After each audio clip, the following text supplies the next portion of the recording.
오늘은 복이 된 사람, 복이 된 사람이라는 제목으로 하나님 말씀 상고하는데 아브라함에 대한 이야기를 하려고 합니다. 신약 성경 시작이 아브라함과 다윗의 자손 예수 그리스도의 세계라 아브라함으로 시작이 됩니다. 그러니까 구약의 그 아브라함의 그 믿음이 신약으로 연결되고 있다는 사실을 너무나 잘 보여주죠. 우리가 가끔씩 그런 얘기를 합니다. 나는 내가 우리 집안의 복덩이가 된 것 같아. 너를 낳고 난 다음에 집안일이 풀리기 시작했거든. 또 때때로 어떤 사원이 우리 회사에 들어온 다음부터 회사가 번성하기 시작할 때 당신은 우리 회사의 복덩어리요 라고 이야기하는 것처럼 주님께서 아브라함을 부르시면서 하신 말씀이 내가 너로 복이 되게 하겠다. 이것을 전제로 하고 말씀하신 것이 그 다음에 떠나라 그래요. 내 본토, 내 고향, 내 아버지 집, 내 친척 집을 다 떠나라. 그러면 내가 너를 복되게 하고 복이 되게 할 뿐만 아니라 너를 축복하는 자에게 내가 복을 주고 너를 저주하는 자에게 내가 하는 자를 내가 저주하겠다. 내가 복이 될지라 하고 이렇게 약속을 주세요. 그리고 아브라함은 이 약속한 그대로를 믿고 떠났습니다. 사실은 그가 평생 동안 몸담고 살아왔던 그러한 공동체를 떠나거나 부모를 떠나거나 또는 친척을 떠나거나 고향을 떠나는 것이 쉽지는 않죠. 어떻게 그가 이런 삶을 떠날 수가 있었을까? 소망이 없었기 때문이죠. 거기는 안전한 곳이 있었을지 모르지만 그러나 그 가운데 장래가 없었죠. 자기 자신을 아무리 헤아려도 내가 인생을 어떻게 살아가야 될지를 잘 몰랐을 때 그때 주님의 음성이 들리지 않습니까? 내가 가지고 있는 것이 안전하지가 않은 거예요. 내가 알고 있는 지식이 안전하지 않은 거예요. 어떻게 아브라함은 그 모든 걸 버릴 수 있었을까? 바로 여기에 키가 있는 거예요. 그게 뭐냐 하면 자기의 삶에 절망하고 있을 때 주님의 소리가 들려요. 내가 건강할 때는 의사들이 보이지 않습니다. 내가 의롭다고 여길 때는 그리스도의 십자가 그렇게 크게 내게 위로가 되질 않아요. 그런데 성령께서 나와 함께 하신다 하는 사실도 잘 몰라요. 바닥에 날 때가 있습니다. 바닥에 날 때 그때 비로소 우리는 주님의 소리가 들리기 시작하고 주님의 음성이 나타나기 시작합니다. 그가 75세 인생을 살았지만은 인생에 대한 정확한 길을 알지를 못했어요. 어떻게 살아가야 되는지, 어떤 사람이 되어야 되는지 하늘의 뜻을 알지 못한 거죠. 하나님께 왜 세상에 나를 보내셨는지를 알지 못할 때 그때 주님의 음성이 들리기 시작합니다. 왜 우리가 주님의 음성이 들리지 않는가? 내가 아직도 가지고 있는 지식이 많고 의지하는 곳이 많기 때문에 그렇습니다. 하나님의 음성은 가난해질 때 들리고 애통할 때 들리고 아파할 때 들리고 절망할 때 하나님의 소리가 들리는 거예요. 그때 주님께서 부르세요. 아브라함아 떠나라. 그 자리에 머물러 있지 말고 내가 인도하는 데 떠나라. 그런데 미리 떠날 곳을 말씀하시고 떠나라고 하면 좋은데 먼저 떠나래요. 떠나면 보여줄 거래요. 믿음이라고 하는 것이 그렇고 소망이라고 하는 그렇지 않습니까? 만약에 믿음이라고 하는 것이 보이는 것을 믿는다면 그러면 그건 믿는 게 아니에요. 소망도 마찬가지죠. 이루어진 것을 소망한다는 것은 이건 논리적으로 맞지를 않는 거예요. 이루어지지도 않고 눈에 보이지도 않지만 그 일을 행하였더니 그 일을 만나는 거예요. 바로 그 말씀을 성경에 뭐라 그가 갈 바를 알지 못하고 고향을 떠났다라고 이야기를 합니다. 아브라함에게 도대체 하나님이 어떤 분이어서 그는 이렇게 순종할 수 있었을까? 아브라함에게는 하나님이 도대체 어떤 분이었을까? 아브라함에게 어떤 분인지 두 가지를 보면 잘 보입니다. 하나는 오늘 우리가 읽었던 이 말씀, 그를 부르실 때 그가 어떻게 응답을 했는가? 인생의 계획을 딱 포기해버린 거예요. 하나님이 부르시니까 그가 살아왔던 것을 싹 접어버린 거예요. 자기 뜻대로 살아왔던 인생을 확 넘겨버린 거예요. 하나님은 그런 분이셨습니다. 그의 인생에 하나님이 계획이었어요. 하나님이 그의 인생의 계획이었고 하나님이 그의 복이었던 거죠.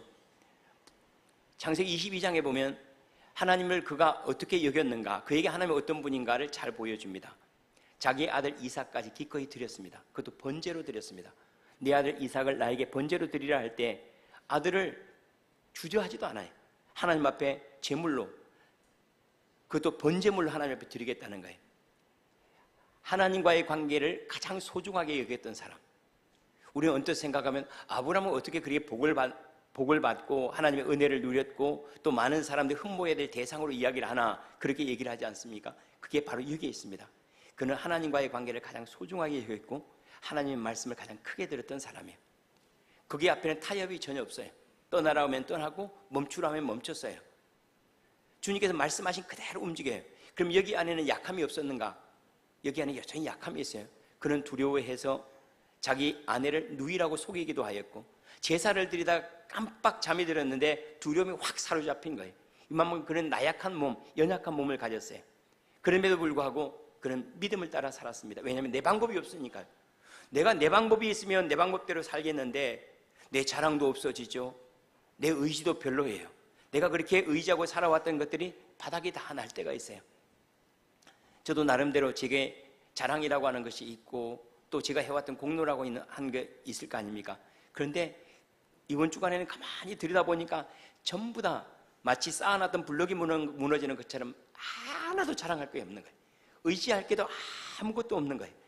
그때 비로소 주님의 소리가 위로로 들리고 계시로 들리고 예언으로 들리는 거예요. 하나님의 소리를 듣는 과정이 있습니다.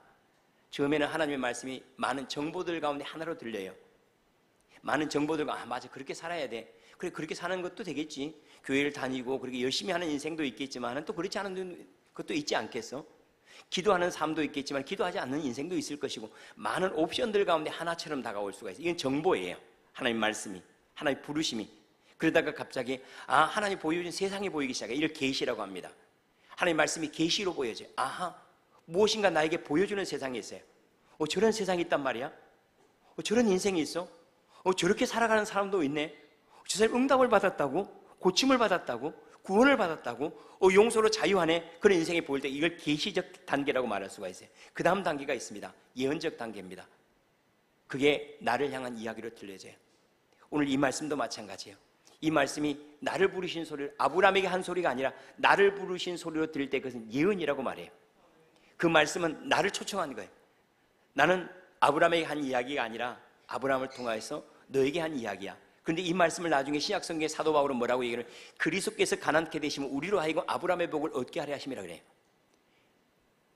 이 아브라함의 이 복이 단순히 과거에 아브라함이 이렇게 살아서 이런 복을 누려서 하는 과거의 이야기가 아니라 예수님께서 스스로 가난하게 되심으로 아브라함의 이 모든 복들, 열국의 아비가 되고 복이 되는, 복의 근원이 되는 이 복을 우리에게 이루려고 그리스도께서 가난케 되심이다 라고, 아브라함의 그 복이 남의 이야기가 아니라 내 얘기라고 말씀을 하세요. 다른 표현으로 말하면 이 말씀은 예언이라는 거예요. 나를 향한 부르심이고 아브라함을 향한 이야기가 아니라 나를 부르신 하나님의 부르심이다 하고 이렇게 이야기를 합니다. 그런데 왜 우리는 아브라함 같은 그런 복을 만나지 못할까? 항상 화투도 한 끗 차이예요.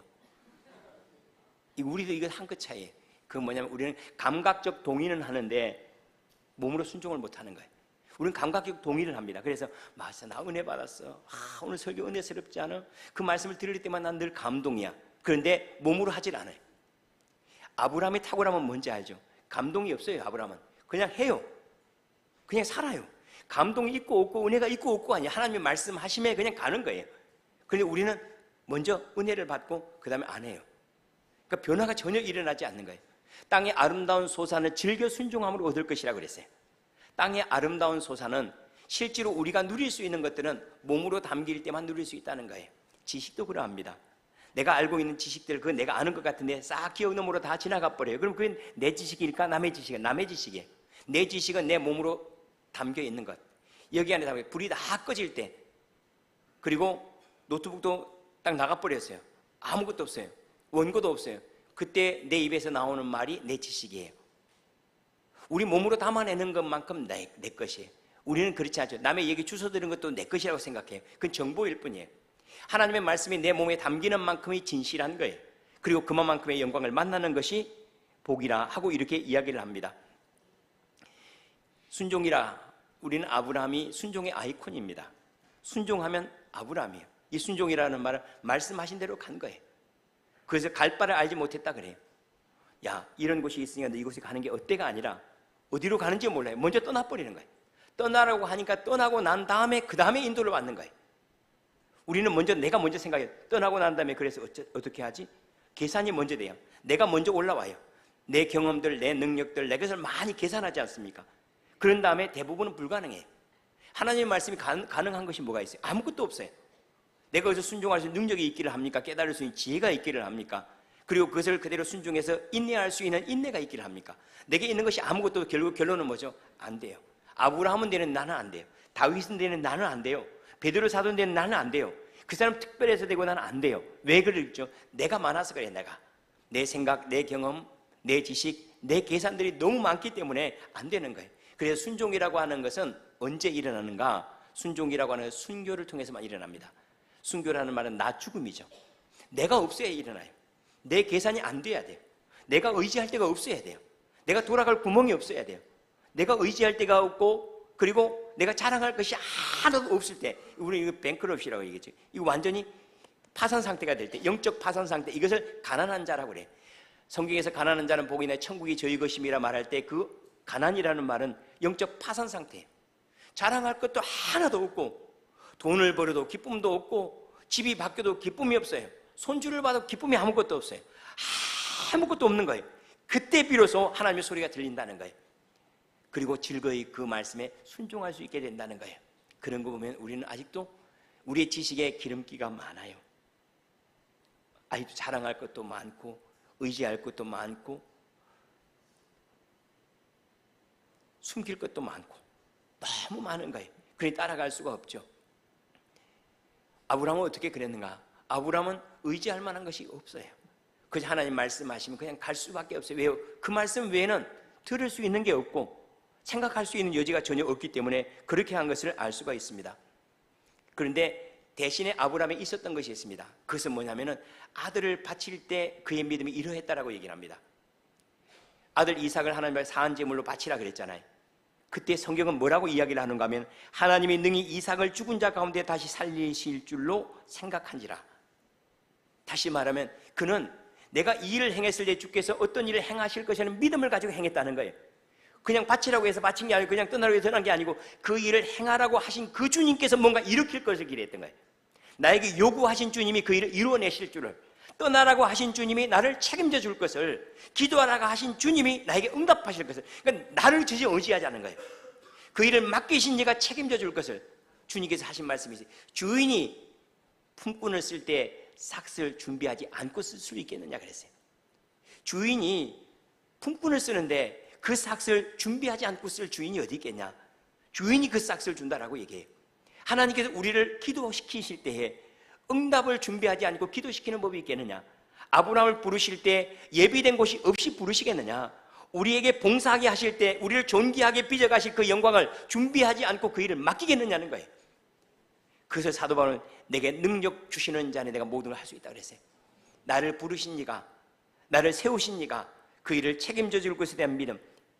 다른 표현으로 말하면 이삭을 하나님께서 번제는 죽이는 거예요. 죽여서 제물을 드리라고 하신 그 주님이라면 죽이게 하신 그 주님이 살리실 것을 믿었다는 거예요. 하나님이 생명의 주인이신데 죽였다면 당연히 살리시지 않겠는가? 그 믿음대로 그는 열매를 맺었다라고 얘기를 합니다. 주님 앞에 우리가 어떤 일을 행할 때 당신은 어떤 믿음으로 행합니까?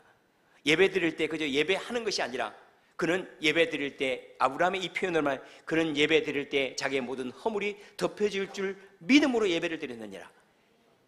그는 주님 앞에 10의 1조를 드릴 때 그의 삶의 주인으로 하나님의 영광을 만날 것을 믿음으로 예물을 드렸느니라. 그가 교회의 봉사 직분자로 봉사를 할 때 그가 하늘의 존귀한 영광으로 나를 단장할 것을 믿음으로 그 직분을 감당하였느니라라는 얘기예요. 어떤 믿음으로 하느냐는 거예요. 내 지금 마음이 내키지 않더라도 주께서 내게 이 찬송의 직분을 맡기시면 내가 성가대에 찬송할 때 주께서 슬픔이 지나가고 기쁨을 채우실 것을 믿는 믿음으로 내가 먼저 순종했더니 내 슬픔이 지나가고 주님의 기쁨이 내게 채워지게 하셨다라는 것, 이것이 아브라함의 믿음의 모습이다라고 얘기를 합니다. 부르신 이가, 나를 찾으신 이가, 나를 써주신 이가 나를 책임져 주신다는 이 믿음을 향하여, 그래서 성경은 뭐라고 해요? 내 하나님께 소망을 두라 그래. 왜 너희는 두려워하고 염려하는가? 내 하나님께 소망을 두라. 나에게 소망을 두니까 두렵잖아요. 가진 게 적으니까, 아는 게 적으니까, 지은 죄가 많으니까, 나는 의지가 약하니까 나에게 소망을 두면 어떻게든 이걸 가져서 내가 극복하고 하려고 하니까 두려운데, 그런데 하나님께 소망을 두라는 거예요. 아브라함은 가진 거 없습니다. 하나님 외에는 가진 것 없이 떠나요. 군대가 있어 그를 지켜줄 것이라고 떠난 게 아니에요. 그런데 떠났더니 그가 식솔들이 318명이 돼요. 그런 모세를 가져서 떠나는 게 아니에요. 그런데 이상하게 그가 범죄했다 할지라도 하나님이 그를 책임져 주세요. 그 거짓말을 했음에도 불구하고 하나님이 그를 채워주세요. 그가 그 일을 행할 줄로 믿는 까닭이에요. 그래서 하나님께 나아가는 자는 그가 계신 것과 그를 찾는 이들에게 상 주시는 이심을 믿어야 할지니다라고 이야기를 합니다. 우리는 어떤 믿음으로 하나님께 예배합니까? 어떤 믿음으로 기도합니까? 너는 기도하면서 어떤 믿음을 가지고 기도하냐? 내가 일을 행할 줄로 기도하냐? 내가 너를 도와줄 줄로 알고 기도하냐? 고쳐줄 줄 알고 기도하냐? 너를 지켜줄 줄 알고 기도하냐? 어떤 믿음으로? 주께서 살리실 줄 아는 까닭에 내가 내 아들을 주께 죽일 수도 있습니다. 주께서 낮추셨다면 주께서 높이실 것을 내가 믿습니다. 주께서 나를 범죄케 하셨다면 주께서 나를 고치시고 깨끗게 하실 것을 나는 믿습니다. 여호와께 소망을 두라. 하나님께 소망을 두라 그래요. 나에게 소망 두지 말래요. 내 직장에도 소망 두지 말고 어떤 것에 소망 두지 말래요. 그러면 그건 필요가 없으니까 아니에요. 그것은 나를 만들기 위해서 하나님께 주신 거예요. 그래서 나를 만들기 위해서 주신 것이지 하나님은 우리의 재물에 별로 관심이 없습니다. 하나님의 관심은 뭐에 있는가? 나에게 관심이 있어요. 여러분 생각해 보세요. 우리가 우리 자녀들을 도와줘요. 학비를 도와주고 뭐 하나요? 뭐 때문에 그러죠? 지식에 관심이 있어서요? 아니요. 애한테 관심이 있기 때문에 그래요. 얘가 행복하게 살고 얘가 자유하게 살기 위해서 다른 모든 것들을 주기도 하고 가져가기도 하는 것처럼 하나님께서 우리에게 어떤 상황을 주기도 하고 고치시기도 하고 때때로 고치지 않으시는 경우도 있어요. 주시기도 하고 가져가시기도 한다고 그랬어요. 높이시기도 하지만 비천에 처하기도 하신다고 그랬어요. 그렇게 하신 까닭은 뭐예요? 나에게 관심이 있기 때문에 그래요. 제가 사업하는 분들에게 자주 그런 말씀을 드렸습니다. 하나님은 내 사업이 잘 되고 못 되고 별로 관심이 없어요. 그러나 그 일 때문에 사업 때문에 내가 하나님과 가까워지는 데 관심이 있어요. 내가 공부하고 내가 똑똑하고 다른 사람이 알아주고 내가 성공, 사회적으로 성공하고 관심이 없어요. 그 일 때문에 내가 하나님과 가까워지는 데 관심이 있어요. 주셔도 가까워지고 주시지 않아도 가까워지는 것. 그래서 하나님이 나를 만들기를 원해요. 그래서 주님께서 말씀하신 것이 내가 복이 될지라 그래요. 내가 복이 되라 그래요. 내가 복이 되라. 하나님은 나를 만들기를 원하세요. 우리 복덩이가 된 거예요. 내가 복이 되면 내 자식이 복되고 내가 밟는 땅이 복되고 내 소출이 복되고 내가 행하는 것들이 복되고 내가 어떤 직장에 들어가면 그 직장이 복되고 내가 혹시라도 회사를 경영하면 그 회사 안에 있는 모든 이들이 복되는 내가 복이 될지니라. 하나님은 나 한 사람 기꺼이 먹여 살리려고 부르신 게 아니라는 거예요. 나를 통해 수많은 사람들이 살아나고 회복되는 것 거기에 관심을 갖는데 우리는 뭐죠? 나 한 사람 어떻게 더 윤택하게 살까? 어떻게 부유하게 안전하게 살까? 여기에 관심이 있으니까 더 큰 영광을 못 만나는 거예요. 내 그릇 안에는 담길 수 있는 것 이것이 제한되어 있잖아요. 그래 다른 사람의 그릇까지 채울 수 있다면 그럼 제한되지 않고 부어줄 건데 우리는 내 그릇에만 별로 관심 갖는 게 없어요. 내 건강에만 관심을 가져요. 하나님 나를 통해서 다른 사람이 좀 살아나게 하십시오. 내 기도 까닭에 다른 사람이 살아나요. 그럼 기도할 게 너무 많아지잖아요. 나 한 사람을 위해서 기도해 보세요. 뭘 기도할 겁니까? 건강 주세요. 뭐 주세요. 주세요. 하나님께서는 나 한 사람 구원하게 부르신 게 아닙니다. 그래서 우리를 씨앗이라고 말해요. 이 땅에 심겨진 씨앗으로 이삭을 통해 100배의 결실을 맺었던 것처럼 나를 통해서 살아나는 사람이 나의 숫자보다 더 많게 나를 통해서 힘을 얻는 사람들이 나보다도 더 많게 내가 가지고 있는 지식은 적다 할지라도 나를 만난 사람이 살아나요. 그러면요 그가 부자예요. 돈을 많이 가져서 부자가 아니라 내가 가지고 있는 돈이 별로 안 되는데 내가 사준 차 한 잔 마시고 그가 용기를 얻고 힘을 얻었어요. 그러면 그가 부자예요. 다른 사람을 부욕해 하는 사람으로 우리를 부르셔요. 나를 부자로 만들기 위해서가 아니라 다른 사람을 부욕해 하고 다른 사람을 자유롭게 하고 다른 사람을 생명 있게 하는 그 일로 하나님께 이게 복이 될지니라 그랬어요. 조금 그릇을 키워가기를 바랍니다. 주님이 말씀하신 그대로 내 입을 넓게 열라 그랬어요. 나 한 사람 말고 하나님 저를 만나는 사람들이 늘 살아나게 하십시오.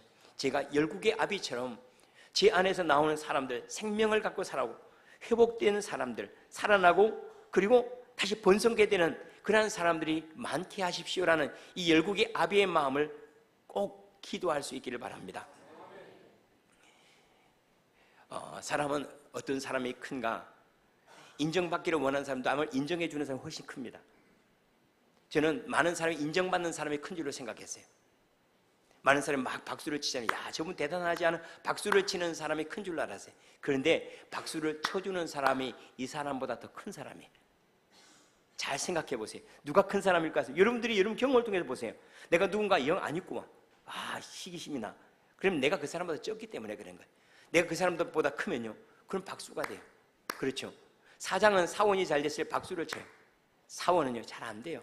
옆에 사원이 잘하면 잘 안 돼요. 왜? 수준이 그것밖에 안 되니까 그래요. 다른 사람을 축복하는 삶, 다른 사람을 인정해 주는 것. 예, 나는 집사님을 볼 때마다 참 기분이 좋아요. 정말로 제가 집사님을 만날 때마다 정말 행복해요. 집사님 정말로 잘했어요. 이번 찬양 끝장이에요, 끝장. 더 이상 이렇게 하면 안 돼요. 왜냐하면 찬양대회는 안 들어올 거 아니에요. 겁나 기분 좋죠. 하나님은 나를 살리는 것이 아니에요. 내가 복이 되라, 내가 복덩이가 되라는 거예요. 내가 혹시라도 회사에 들어가면 사람들이 야, 저 사람이 들어오면서 우리 회사가 잘 됐어. 교회에 그 사람이 들어오면 야, 집사님이 등록한 다음부터 사람들이 줄줄이 사탕이네. 와, 목사님이 들어오면서 제 인생에, 목사님을 만나면 제 인생이 완전히 바뀌었어요. 저 사람들만 복돼야지. 하나님께 이렇게 하기 위해서 우리 부르요. 그러면 할 일이 많아요. 한번 내 얘기를 한번 생각해요. 내 얘기를 자랑을 하고 뭘 하고 얘기해 보세요. 남는 거는요, 부끄러워요. 아, 나 이런 사람인데 하고 자랑 많이 하고 나서 괜히 부끄러워요. 그런데 다른 사람의 얘기를 많이 해보세요. 아, 우리 집사님은 말이에요. 우리 교회는 말이에요. 제가 만난 우리 주님은 말이에요. 막 이렇게 하면 제가 괜히 행복해지는 거 있죠. 참 신기해요. 나를 붙잡으면 넘어지는데 다른 사람을 붙잡고 씨름하면요, 살아나는 것들이 많아요. 그리고 다른 사람을 살리는 일에는 별로 돈이 많이 안 든다는 거예요. 내가 인정을 받으려면 여러분 고생 많이 해야 됩니다. 다른 사람의 박수를 받고 인정을 받으려면 고생 많이 해야 돼요. 그런데 다른 사람이 인정해 주는 거예요. 언제든지 할 수 있어요. 내가 좀 어눌해도 괜찮아요. 집사님, 오늘 정말 음식 너무 맛있었어요. 나는 집사님 가정을 볼 때마다 아, 맞아, 예수 믿는 사람은 저렇게 살아야 돼 하는 것들을 제가 늘 배워요. 난 집사님 얼굴을 볼 때마다 진짜 주님의 얼굴을 본 것 같아요. 나는 일주일 동안 우울했다가 집사님 얼굴만 보면 막 살아나요. 조금 거짓말을 섞어가지고. 하나님께서는 이와 같은 삶을 복되게 하셨어요. 그래서 영성이라고 하는 것도 제가 말씀을 드렸죠. 기쁨의 영성, 그 위에 감사의 영성이 있어요. 기쁨, 나 혼자 기쁜 거예요. 그건 매우 좋은 거죠. 그 위에요, 그것을 내게 베푸신 분을 기억하는 거예요. 내가 복이 됐는데 내가 나를 복되게 한 수많은 사람을 기억하고 감사하는, 그건 그 위에 있는 거예요. 그 위에는 뭐가 있죠? 이제는 내게 있는 것들이 그 사람에게도 이루어지기를 원해요. 내게 있는 영광이 그에게도 나타나고 그에게도 이루어지고 내가 만난 예수 그에게도 구원이 되기를 원해요. 맞아요. 이게 축복의 영성이에요. 하나님께서는 아브라함을 이 자리로 불렀더니 결국 그가 부유하게 된 거예요. 다른 사람을 품을 수 있는 사람이 된 거죠. 그러니까 결국에 아비가 된 거예요. 다른 사람을 복되게 할 수 있는 사람이 되니까요, 그 부자가 돼버린 거예요. 신기하게도 좋은 길을 따라갔던 롯을 아브라함이 도와줍니다. 거꾸로 가야죠. 한번 생각해 보세요. 서울 사람이 천안 사람을 도와줘야 됩니까? 천안 사람이 서울 사람을 도와줘야 됩니까? 예, 부자가 도와주는 거예요. 천안 사람이 도와주는 것도 아니고 서울 사람이 도와주는 것도 아니고. 그런데 우리가 경제적으로 본다면 사실은 롯이 훨씬 더 부유한 지역으로 간 거예요. 윤택한 지역으로 간 거예요. 그런데 나중에는 누가 도와주죠? 아브라함이 롯을 도와줍니다. 참 신기하죠. 사람은 늘 얘기를 합니다. 내가 많이 가져서 도울 수 있다고 생각해요. 아니요. 도울 수 있는 사람이 많이 갖는 거예요. 하나님께서 우리 마음을 먼저 바꾸고 나를 먼저 바꾸기를 원해요. 내 마음이 아비가 되기를 바랍니다. 내 마음이 어미가 되기를 바랍니다. 내 마음이 열국의 아비가 되면 열국을 먹일 수 있는 양식이 오는 거고, 내 안에 내가 복음이 되면 내 안에 나오는 말들이 다른 사람에게 용기가 되고 힘이 되고 지혜가 되는 거예요. 그런데 아브라함이 하나님을 떠날 때 그는 많은 것을 가지고 떠났는가? 그렇지 않습니다. 그는 어떻게 떠났는가? 그는 바랄 수 없는 중에 소망 가운데 살았다 그래요. 그는 가난했어요. 힘들었어요. 버거웠어요. 여러 많은 이들을 만났고, 그는 호롤단신으로 사실은 고향을 떠났으니까 도와줄 사람 아무도 없이 한 번도 가보지 않은 가나안 땅에 들어간 거예요. 가나안 땅에 들어갔더니 내가 가지고 있는 것들은 아무짝에도 쓸모가 없어요. 그런데 그 상황에서 그는 그가 잘 될 것을 믿었어요. 뭐 때문인지 알아요? 하나님께 소망을 두었기 때문이에요. 자기에게 소망을 두면 살아날 방법이 없어요. 그는 그를 부르신 하나님께 소망을 두었습니다. 나에게 소망을 두지 마세요. 나에게 소망을 두면 절망밖에 없습니다. 내 건강에 소망을 둬보세요. 몇 년 가겠습니까? 내 지식에 소망을 둬보세요. 몇 년 가겠습니까? 내가 가지고 있는 직장에 소망을 둬보세요. 몇 년 가겠습니까? 내가 데리고 사는 자녀들에게 소망을 둬보세요. 몇 년 갈까요? 평생 갈까요? 섭섭한 거 자꾸 더 많아져요. 거기에 소망 두는 게 아니래요. 하나님께 소망을 두라 그래요. 하나님께. 하나님이 지키시고 하나님이 인도하시고 하나님이 창대케 하십니다. 세상에 제일 불쌍한 사람이 있다면 소망이 없는 사람이겠죠. 아침에 일어났는데 불안하기만 해요. 두려워하고 염려해요. 지금 조금 부족하고 연약하더라도 내일 아침에 일어나면 뭔가 큰 일이 일어날 것 같아요. 그 사람은 걱정스러운 사람이 아니에요. 지금 가지고 있는 것 때문에 부유자는 아무도 없어요. 진짜 부자는요, 장래 일어날 일들 때문에 부자인 거예요. 이 일 때문에 나는 무엇인가 할 수 있을 것 같아요. 무엇이 이루어질 것 같아요. 어떤 일들이 나타날 것 같아요. 소망 가운데 사람은 행복한 거예요.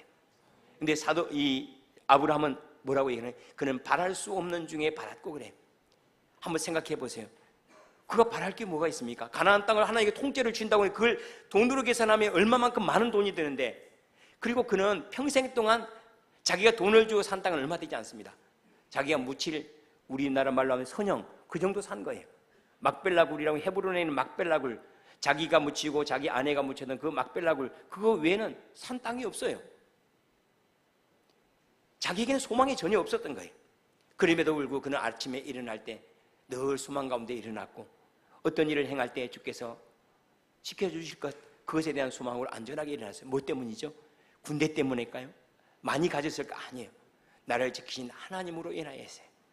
나를 지키시고 나를 인도하신 하나님, 부르신 이가 더 나은 내일을 준비하시고 더 나은 장래를 채워주실 것에 대한 분명한 믿음, 이 믿음으로 그는 바랄 수 없는 중에 바랐다라고 이렇게 이야기를 합니다. 우리가 가끔 이런 생각을 하는 거죠. 그래도 너 나 믿지? 힘들어도 나 믿지? 아브라함에게 주님께서 그렇게 확인해요. 너 지금 가지고 있지 않아도 내가 너 지켜줄 건 믿지? 내가 지금 힘들지만 내가 너를 도와줄 걸 믿지? 이걸 끊임없이 요구하는 거예요. 예, 주께서 행하실 겁니다. 주께서 지키실 것이고 주께서 도우실 것입니다. 이것 가운데 이기고 이기는 거예요. 성도는 소망으로 고난을 이기는 거예요. 소망 가운데 이겨야죠. 지금 없는 것들을 이길 수 있는 방법이에요. 지금 내가 지고 있다는 것은 뭐죠? 지금 없기 때문에 지는 거 아니에요. 지금 있으면 내가 이미 이겼을 건데, 그럼 결국은 이김이라고 하는 것은 내가 갖지 않아도 이길 수 있는 것은 소망밖에 없는 거예요. 그리고 놀랍게도 하나님은 우리를 어디로 데려가는가? 내일로 데려가기 위해서 하나님께서 마치 강아지가 주인이 끄는 줄을 따라서 이렇게 가는 것처럼 우리를 하나님께 어디로 데려가실 이 줄이 뭔지 아세요? 이 줄이 소원이에요. 빌립보서 2장 13절 말씀, 하나님께 일을 행하시는데 행하시는 하나님은 우리에게 소원을 두고 행하시느냐. 이게 소원이 소망이에요. 하나님이 우리에게 하나님 이 일을 행하시겠구나 하는 그 믿음의 소망, 이 소망 안에서 우리를 데려가는 거예요. 소망을 우리에게 주시고, 그래서 이 소망은 영혼의 탓과 같다 그랬어요. 하나님께 내게 어떤 은혜를 주실 것이 분명한 믿음을 가지세요. 하나님께 믿음을 가지세요. 하나님께 소망을 주시길 바랍니다. 하나님이 이 일을 행할 줄로 믿습니다. 주님께서 그 말씀을 묻죠. 내가 이 일을 행할 줄로 믿느냐? 예, 주께서 이 일을 행할 줄로 믿습니다. 나는 약하지만 주님께서 강하시고요. 나는 미련하지만 성령께서 가르치시고요. 나는 죄가 많지만 주님께 용서하시고요. 나는 유약하지만 주님께서 나를 안내하실 것을 나는 믿습니다.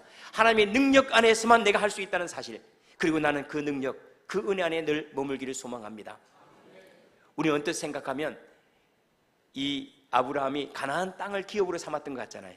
그런데 히브리서 말씀은 그렇습니다. 히브리서 말씀은 그는 그곳에 나그네로 있었으면서 그는 영원한 본향을 바라봄이라 그래요. 그가 진짜 원했던 곳은 가나안 땅이 아니라는 거예요. 왜냐하면 가나안 땅은 그는 못 얻었어요. 몇 평밖에 못 얻었다니까요. 그 돈으로 주고 산 땅은 죽을 때 하나님 이 땅 다 내 것이 동서남북 다녀보라고 다녔는데 안 줬어요. 나중에 자식들도 조금 가져다가 또 뺏겨버렸어요. 지금도 가면 다 이스라엘 땅이 아니에요. 부분적으로 또 아랍인들이 차지하고 팔레스타인이 차지하고 다 나눠져 있어요. 그런데 아브라함은 알았어요. 뭘 부르셨는가 하면 하나님께 더 나은 본향을 나에게 주신다는 사실이었어요. 다시 말하면 그는 가나안 땅에서 천국을 바라봤던 거예요. 가나안 땅에서 이 땅을 주신 하나님께 저 천국을 나에게 주실 것을 바라봤다는 거예요. 사업을 통해서든지 사역을 통해서든지 어떤 일들을 통해서 하나님이 나에게 복 주실 걸 나는 믿어요. 그러나 나는 그것에 연연해하지 않냐고, 그 이후에 주신 하나님의 그 영광들, 이 직분이 아니라 이 직분을 통해 나를 빚으실 그 하늘의 영광들, 이 응답을 통해서 나로 하여금 하나님께 붙들어 살게 하시는 그 영광들, 이것에 마음을 두었다는 거예요. 다른 표현으로 하면 아브라함의 기업은 하나님이었던 거예요. 그는 하나님을 얻기를 원했어요. 하나님의 나라 사람으로 살기를 원했던 거예요. 우리는 가끔씩 어떤 것을 얻으면 하나님을 잊어버리는 경우가 많습니다. 높은 자리에 올라가면 하나님 잊어버립니다. 삶이 조금 윤택해지면 하나님 잊어버립니다. 병원에 있을 때 하나님을 꽉 붙잡았다가 퇴원하는 순간 손을 놔버립니다. 신입사원 때는 막 하나님을 붙잡았다가 조금 올라가면 놔버립니다. 사업 시작할 때는 하나님을 확 붙잡고 복을 달라고 기도합니다. 사업이 어느 정도 딱 올라가면요 하나님 놔버립니다. 그런데 아브라함은 아니래요. 더 나은 본향을 바라봅니다. 나는 이 땅보다 더 나은 본향을 바라봅니다. 나는 하나님을 바라보고 하나님의 은혜를 바라보고 하나님의 사랑을 바라보고 하나님의 능력을 바라보고 나는 하나님을 바라봅니다. 그리고 그는 결국 복이 되었습니다. 복이라는 말은 하나님 그를 통하여 하나님의 일들이 일어나게 한 사람이에요. 아브라함이 가는 곳마다 아브라함이 가면요 롯이 구원을 얻어요. 아브라함이 가면요 소돔이 구원받을 길들이 생겨나요. 아브라함이 전쟁터에 가면 전쟁을 이겨요. 아브라함이 복이 된 거예요. 복 받을 생각하지 말고 여러분들이 복된 사람이 되기를 바랍니다. 내가 복이 되는 것, 하나님 나를 잘 빚어주십시오. 세상이라고 하는 것은 내가 빚어지는 만큼 누리는 거 알죠? 한번 생각해 보세요. 같은 산에 올라가더라도 지식인이 올라가면 산이 다르게 보이고 경제인이 올라가면 산이 다르게 보여요. 술 취한 사람이 올라가면 산이 다르게 보이고요. 맨정신으로 올라가면 산이 달라 보여요. 등산하는 사람이 올라가는 산하고 등산을 싫어하는 사람이 올라가는 산이 다 달라요. 우리에게 주신 복이라고 하는 것은 내가 만들어진 만큼 담기는 거예요. 내가 하나님의 은혜로 빚어지면 하나님이 담기고 내가 하나님의 은혜로 빚어진 게 없으면 담기는 게 없어요. 내가 아는 것이 없는데 뭐가 보이겠습니까? 내가 눈이 열리면 모든 것들이 다 보이는 것처럼 하나님은 바로 나를 하나님의 영광과 은혜의 찬송으로 빚어가기를 원합니다. 많이 후덕하십시오. 마지막으로 한 말씀 드리고 싶은 것은 아브라함은 늘 후덕했습니다. 천사를 대접하는데 늘 후덕했어요. 주님을 대접하는데 늘 후덕했어요. 하나님의 일에 여러분들 후덕하세요. 하나님의 일에 꼭 참여하세요. 어떻게 그가 복이 되었는가? 제가 아이들을 이렇게 외국에서 살기를 원하는 아이들이 있어서 그런 얘기를 했습니다. 아이들이 외국에 살기를 원하면 그러면 여기에서 교육시켜서 외국에 살 만큼 교육시켜 보내지 마세요. 거기로 보내면 그러면 거기에 합당한 것들을 거기에서 갖춰 나가는 거예요. 아브라함은 그랬어요. 아브라함이 가나안 땅을 하나님께 주시겠다고 해서 그런 가나안 땅을 살 수 있는 돈을 벌기 위해서 애쓰지 않았어요. 그는 가난했어요. 아무것도 가진 게 없어요. 그런데 가나안 땅에 먼저 들어가 버렸어요. 뭘로 들어간지 알죠? 나그네로 먼저 들어가서 가나안 땅을 봤어요. 가나안 땅을 밟으면서 가나안 의식이 생겼고 가나안 땅을 밟으면서 어떻게 경영해야 되는 걸 알았어요. 가나안 땅에 아침을 맞이하면서 하나님께서 이 땅을 내게 주실 걸 가슴에 품었어요. 가나안 땅에 잠을 잘 때 하늘의 별들을 보고 이 땅에 얼마나 많은 자기의 자손들이 있을지를 꿈꾸기 시작했어요. 하나님의 나라에 들어가기 위해서 애쓰지 마세요. 내가 하나님의 나라 사람으로 하나님의 자녀로 제사장으로 내가 영광스러운 존재로 그 땅에서 아침을 일어나 보세요. 걸어보세요. 우리 주님께서 말씀하신 게 동서남북을 다녀보라. 내가 밟는 땅을 내가 내게 주리라 말씀하신 그대로 하나님의 사람으로 이 땅을 한번 밟아보세요. 그러면 부족한 것이 있으면 회개가 되겠죠. 모자란 것이 있으면 기도가 될 거예요. 합당하지 않은 것은 벗어버릴 거예요. 필요한 것들이라면 입게 되겠죠. 죄악의 옷을 벗어버리고 의의 옷을 입게 되겠죠. 점점 그렇게 바뀌어 나가는 거예요. 준비돼서 가는 사람 아무도 없습니다. 미국에서 오래 살다 보면 미국 사람 되겠죠. 아브라함 그렇게 됐어요. 가나안 땅에 머물다가 보니까 가나안 주인이 됐어요. 공부를 하기 원하는 사람은요 도서관을 일찍이 밟아야죠. 공부를 하려고 하는 놈이 도서관도 안 밟고 있다. 그러면 지식인은 도서관에서 만들어지는 거예요. 거기 오래 밟다 보면 내가 필요한 책들이 보여지고 내가 얼마나 무식한 것이 보여져요. 뭐 아는 책이 별로 없는데요. 뭐 읽혀진 책들이 별로 없고 전부 다 늘 생소해요. 그러면서 자기의 부족함을 알고 배워가다 보면 지식인이 되는 거예요. 하나님의 나라의 복과 은혜도 마찬가지예요. 거룩하게 되기를 소망하지 마세요. 거룩한 장소에 머무르세요. 기도한 자리에 머무르다가 기도하는 사람이 되는 거예요. 예배하는 자리에 머무르다가 하나님의 사람이 되는 거예요. 하나님 찬송하고 기뻐하는 자리에 머무르다가 내 속에 하늘의 기쁨을 채워지는 거예요. 내가 거하는 그 자리가 나를 만드는 거예요. 송아지는 숯불에서 만들어지는 거예요. 초장에서 송아지가 만들어지는 거예요. 공장에서 만들어진 소가 어디 있겠습니까? 있기는 있겠네. 장난감 소. 내가 머무는 자리에서 만드는 거예요. 하나님의 나라에 머물고 하나님의 말씀 안에 머물고 하나님의 성령 안에 머물고 하나님의 인도하심과 하나님의 사랑 안에 오래 머물다 보면 어느 틈엔가 그가 가나안의 주인이 되어버렸어요. 가나안 땅에 머물다가 보니까 가나안의 주인이 됐습니다. 주님 안에 많이 머무십시오. 주님의 말씀을 밟아보고 되새김질해보고 그 말씀을 기도해보고 그 말씀으로 소망해보고 아침에 일어나서 그 말씀이 내게 주실 복을 헤아려보기도 하고 저녁에서 저 무별들을 헤아리면서 하나님의 말씀이 저를 이렇게 빚어가고 제 인생을 이렇게 창대하게 주는 믿습니다. 그리고 주님을 찬송해보세요. 그렇게 머무르다가 보니 어느 틈엔가 그가 복이 되었다라고 얘기해요. 나중에는요, 오히려 그 땅의 주인이었던 아비멜렉이 그에게 화친을 청하러 옵니다. 두려웠던 거예요. 진짜 주인이 돼버린 거예요. 왕이 와서 우리와 화평의 조약을 맺자 하고 그 나라의 왕이 와서 화평의 조약을 맺자고 하는 거예요. 누가 그러면 주인이 된 거죠? 아브라함이 주인이 된 거예요. 그걸 밟고 있다가요, 그 땅을 밟고 있는 것, 교회를 밟다가 교인이 되는 거예요. 봉사하는 자리를 밟다가 존귀해지는 거예요. 찬송하는 그곳에서 찬송을 하다가 천사가 되는 거예요. 내가 머무는 자리를 복되게 하십시오. 아브라함은 가나안 땅에 들어가서 가나안 사람 주인 되었어요. 그리고 그는 복이 됐습니다. 나 하나 복 받기 위해서 너무 애쓰지 마세요. 다른 사람을 살리는 봉사들, 다른 사람을 위해 후덕하게 나눠주는 섬김들, 다른 사람을 인정해주고 높여주는 축복들, 이것들로 말미암아 내가 살리라, 이것이 내 양식이라고 여긴다면 이것을 능히 감당케 하실 내게 능력 주시는 주님이 계시다는 사실을 바라보시기를 바랍니다. 기도하겠습니다.